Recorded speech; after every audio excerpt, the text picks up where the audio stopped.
Hola, mi nombre es María Guadalupe Muñoz Pérez y soy estudiante de la licenciatura en Derecho en la Universidad Autónoma de Tlaxcala. Y hoy en este video les voy a hablar un poco más sobre la nacionalidad y diversas etapas históricas que han surgido o han transformado y llegado a lo que es el día de hoy o lo que conocemos el día de hoy como nacionalidad. Pero me gustaría iniciar con una frase que nos dice que la educación es el arma más poderosa con la que puedes cambiar el mundo. Esto nos quiere decir que nosotros, al influir en la educación, en valores, en conocimientos a otras personas, nos hace más conciencia, nos hace instruir más conciencia y esto hará que el mundo pueda cambiar en diferentes aspectos. Esta frase es de Nelson Mandela y es una frase muy buena que nos puede poner a reflexionar acerca de eso, del conocimiento y de lo que uno quiere adquirir. Y bueno, como primer tema o como primer punto me gustaría hablar sobre el concepto que da Carlos Arellano García.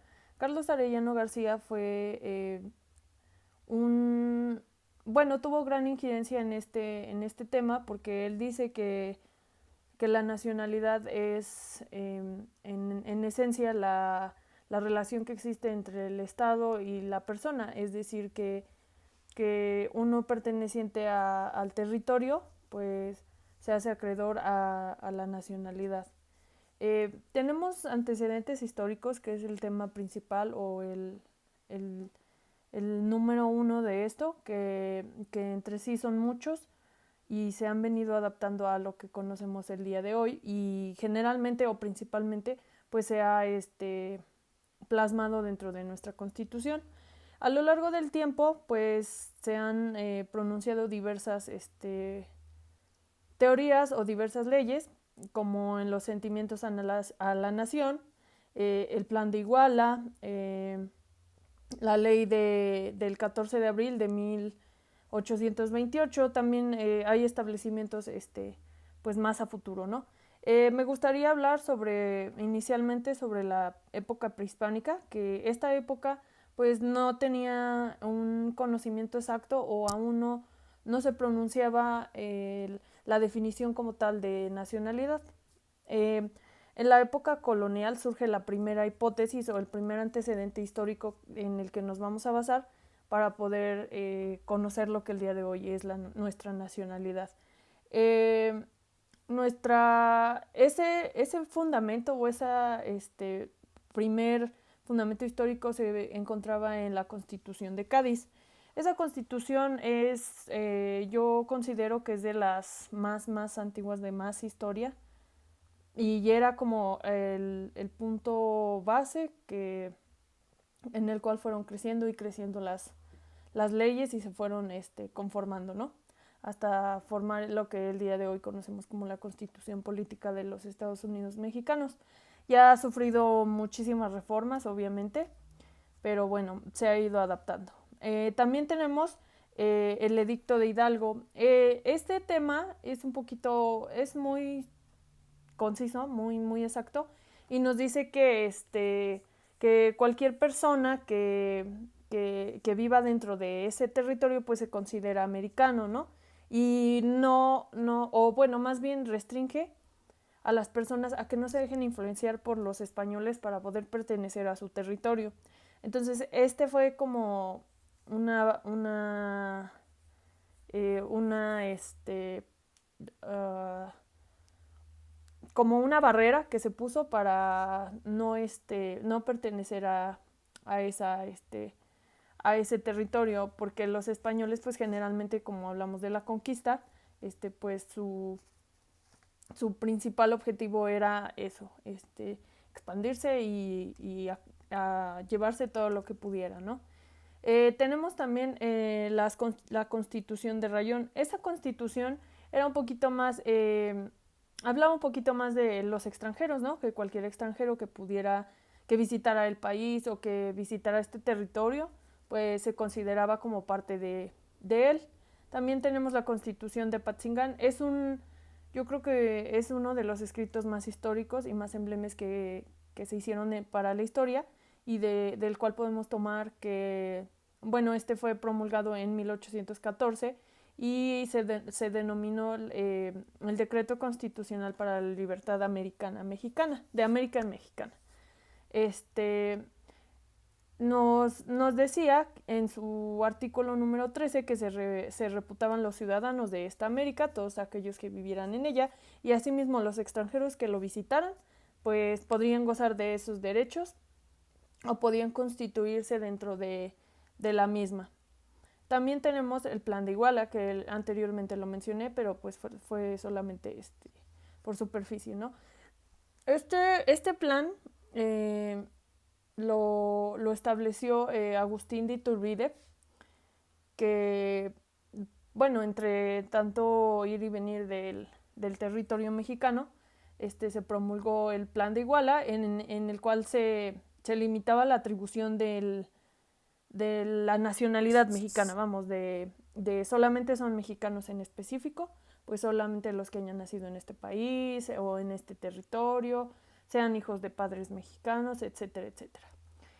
Por otro lado, también tenemos el Tratado de Córdoba. Este fue solamente una pasada de la historia y en su artículo número 15 nos decía que si los españoles residían en este país, pues los mexicanos avecinados o de esta España podían declararse, cual fuera su nacionalidad, podían declararse mexicanos.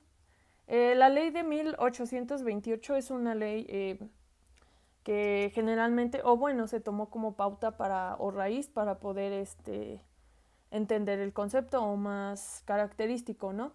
Nos dice que precisaba ciertas normas o ciertas estipulaciones que debían de ejercerse de forma obligatoria para poder pertenecer a este país, que como ya había dicho, pues que nazcan dentro del territorio, que sus padres o por lo menos uno sea de sangre mexicana, ¿no? De nacionalidad mexicana.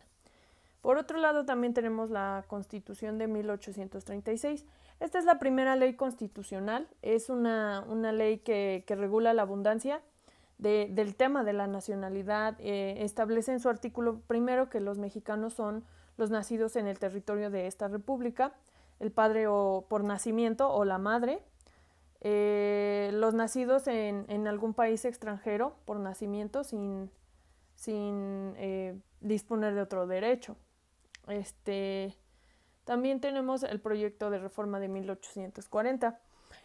Dentro de se manejaron diferentes opiniones, ¿no? Fue un proyecto como tal en el cual decidieron o se buscó más encontrar un concepto conciso de lo que era la nacionalidad, y también nos decía que son mexicanos por nacimiento los que habiendo nacido en este territorio, pues se les otorgará esta nacionalidad sin apelar.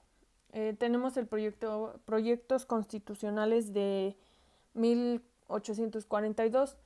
Estos proyectos, bueno, estos proyectos constitucionales nos dicen que existían varias diversificaciones del mismo concepto, ¿no? Entonces se tomó lo que contemplaban como correcto o lo que se concebía en ese momento como apropiado, y se formuló uno solo, que fue esa ley, y va dividido en en varias fracciones, varias partes. Pero en esencia pues nos hablaba de lo mismo, que la nacionalidad pues se adquiere por el simple hecho de nacer dentro de este territorio. También podemos hablar sobre las bases orgánicas de 1843.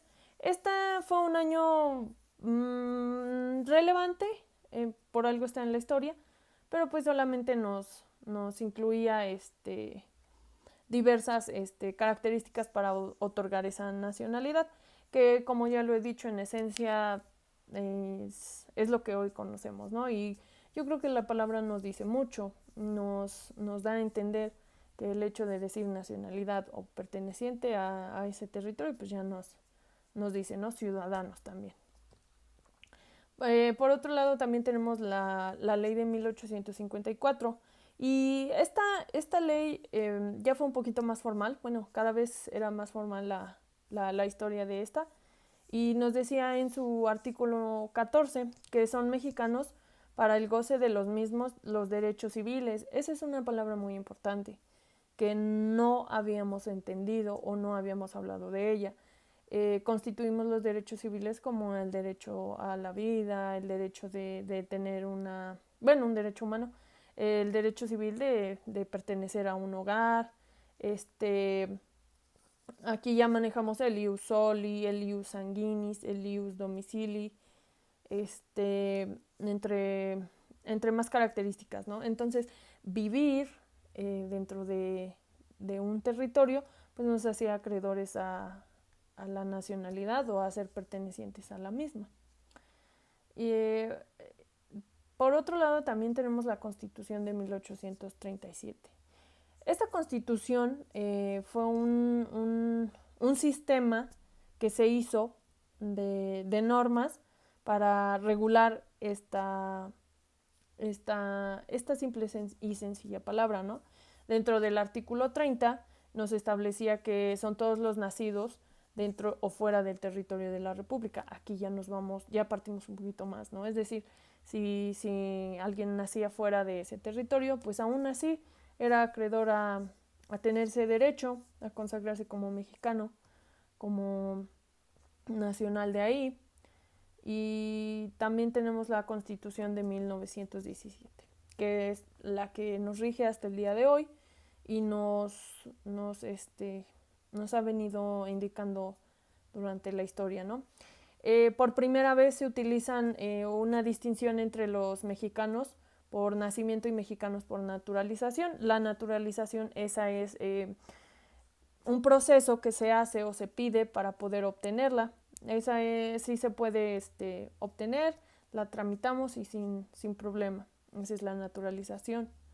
Entonces, pues ya se hace una distinción sobre esas nacionalidades y ya puede uno tener ese acceso, ¿no? Que es lo que hoy conocemos, el hijo de padre o madre mexicano, el, eh, el territorio, el que haya nacido, el que lleve sangre mexicana, etcétera, etcétera, ¿no? Que es pues ya es un poquito más amplio, más conciso, más entendible y sobre todo más accesible porque ahora pues ya podemos ser mexicanos por naturalización o simplemente por nacer de padre o madre mexicanos, pues ya pertenecemos a este territorio, ¿no? Que yo considero que es una buena oportunidad para, para poder pues para poder adentrarnos dentro del país. Como siempre lo he dicho, portar el nombre de mexicano o ser mexicano perteneciente en el país en el que residas, pues es muy importante porque al final de cuentas pues estás representando a tu nación, ¿no? Por algo es la nacionalidad. Entonces, en conclusión a todo esto, pues me gustaría mencionar que todo tiene una historia, todo tiene un porqué y todo tiene un inicio, ¿no?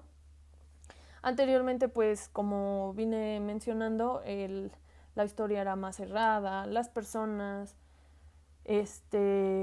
pues no había lo que hasta hoy conocemos, que cada vez vamos a avanzar más y vamos pues a dar por entendido que ser mexicano pues es muy amplio, implica muchísimas cosas.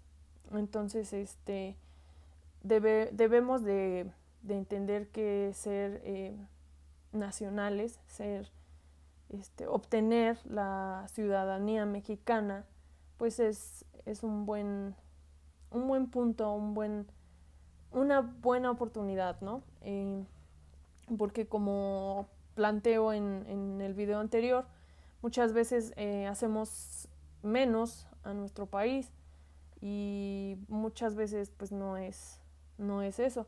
Hay mucha calidad de, de leyes, hay mucha calidad de